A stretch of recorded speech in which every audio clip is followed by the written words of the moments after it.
અમદાવાદથી air India 171 વિમાને આજે London જવા ઉડાન ભરી હતી. સમય હતો ગુરુવાર બપોરના 1:38 અને તારીખ 12/06 હતી. બોઈંગ 787-8 ડ્રીમલાઇનર ફ્લાઇટ લગેજ અને ઇંધણથી છલોછલ ભરેલી હતી. 230 મુસાફરોની સાથે 12 સભ્યોની ક્રૂ ટીમ સેવા આપવા તૈયાર હતી. કેપ્ટન સુમિત સબરવાલ સાથે કો પાયલટ ક્વાઇલ કુંદરે પ્લેનની સુકાન સંભાળી હતી. 22 વર્ષના અનુભવ બાદ કેપ્ટનની થોડા મહિના બાદ નિવૃત્તિ નિશ્ચિત થવાની હતી. 23 નંબરના રનવે પરથી ટેકઓફ કરતા 625 ફૂટની ઊંચાઈ માંડ હજુ તો ભરી હતી. માત્ર 1.5 કિલોમીટર દૂર જતા ટાવરથી સંપર્ક તૂટતા મેડે કોલની ફરજ પડી હતી. હજારોમાં બને એવી ઘટનાથી બંને એન્જિન એકસાથે ફેલ થયાની જાણ થઈ હતી. ઉડાન ભરે માત્ર 32 સેકન્ડમાં બીજે મેડિકલ કોલેજ ઉપર ફ્લાઇટ ક્રેશ થઈ હતી. હાઈ ટેમ્પરેચર અને 1.25 લાખ લીટર ઈંધણ હોવાથી ભયંકર આગ લાગી હતી. અકસ્માત હતો એટલો ભીષણ કે જાણે આખા મેઘાણીનગરમાં આગ ફેલાઈ હતી. થોડીક જ ક્ષણોમાં તો 241 મુસાફરોની કાયા સંપૂર્ણ રીતે રાખમાં મળી હતી. પડ્યું વિમાન જે મેડિકલ કોલેજ પર ત્યાંના 40 વિદ્યાર્થીઓની પણ બલી ચડી હતી. ઉપડ્યું હતું વિમાન ત્યારે એ બધાની દુનિયા બિલકુલ સામાન્ય હતી. કેટલાય સપનાઓ અને જવાબદારીઓ પૂરી કરવાની આશા મનમાં જીવંત હતી. મળી જશે હસતી ખેલતી જિંદગી એક ક્ષણભરમાં રાખમાં એ કોઈને ક્યાં ખબર હતી. કરી રહ્યા હતા અંતિમ ભોજન એક સાથે એ મેડિકલ સ્ટાફને પણ ક્યાં ખબર હતી. હોય કદાચ નસીબ એક જણનું ખરાબ, પણ એક સાથે બધા મરશે એ વાતની ક્યાં જાણ હતી. દૂર દૂરથી અલગ જગ્યાએથી બધા ભેગા થઈ મોતને ભેટ્યા. ખબર નહીં કુદરતની શું રચના હતી. બની ઘણી બધી ઘટના એવી આ મોટા અકસ્માતમાં જે વિચારમાં મૂકી દે તેમ હતી. કુદરત જેને માંગે જીવાડવા તેને ગમે તે સ્થિતિમાં બચાવે, વાત માનવી પડે તેમ હતી. કુલ 242 પેસેન્જરોમાંથી માત્ર એક જણ બચી જાય તે વાત સામાન્ય ન હતી. એક રમેશકુમાર વિશ્વાસ બચી ગયો કારણ સીટ નંબર તેની 11A હતી. થયું થોડું મોડું ભૂમિ ચૌહાણને ટ્રાફિકમાં, માટે ફ્લાઇટ ના છૂટકે છોડવી પડી હતી. પોતાને અનલકી માનનારી ભૂમિએ હકીકત જાણી જાતને વધારે લકી ગણી હતી. હતા કોઈ શવજીભાઈ જેમની એ દિવસની ફ્લાઇટની ટિકિટ કન્ફર્મ હતી, પણ કુદરતી અંદેશો આવતા તેમણે એ દિવસની મુસાફરી રદ કરી હતી. જ્યાં હતા કોઈ ગોપાલભાઈ શાસ્ત્રી વ્યાસ જેમણે અગાઉથી એક આગાહી કરી હતી. 7મી જૂન પછી થશે કોઈ નામી વ્યક્તિની મોત વિમાન દુર્ઘટનામાં, તેની માહિતી આપી હતી.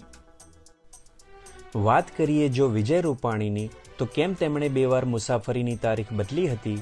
ગાડી સ્કૂટરનો લકી નંબર હતો અગર 1206, તો આજે જ કેમ તેમની મોત પુકારી હતી.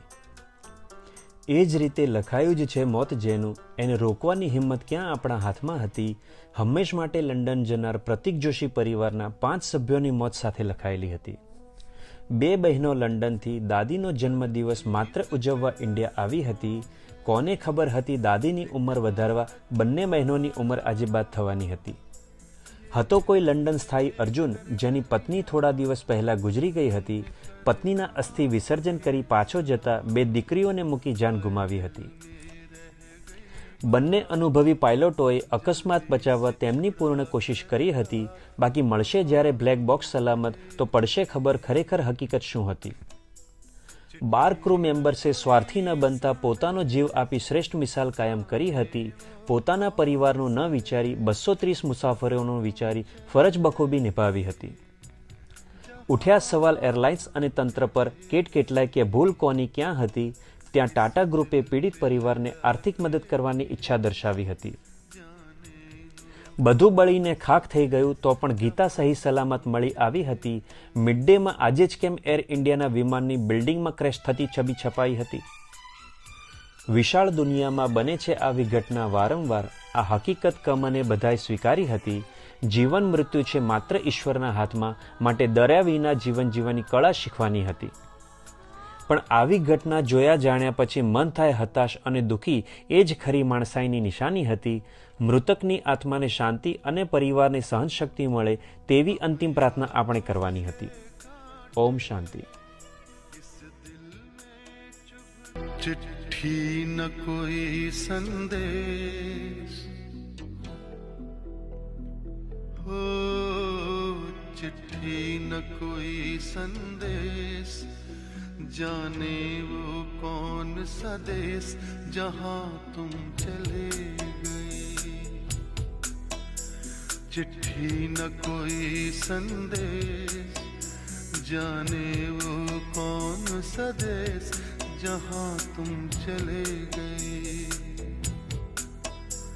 चिट्ठी न कोई संदेश, जाने वो कौन सा देश जहां तुम चले गए, जहां तुम चले गए। इस दिल पे लगा के ठेस,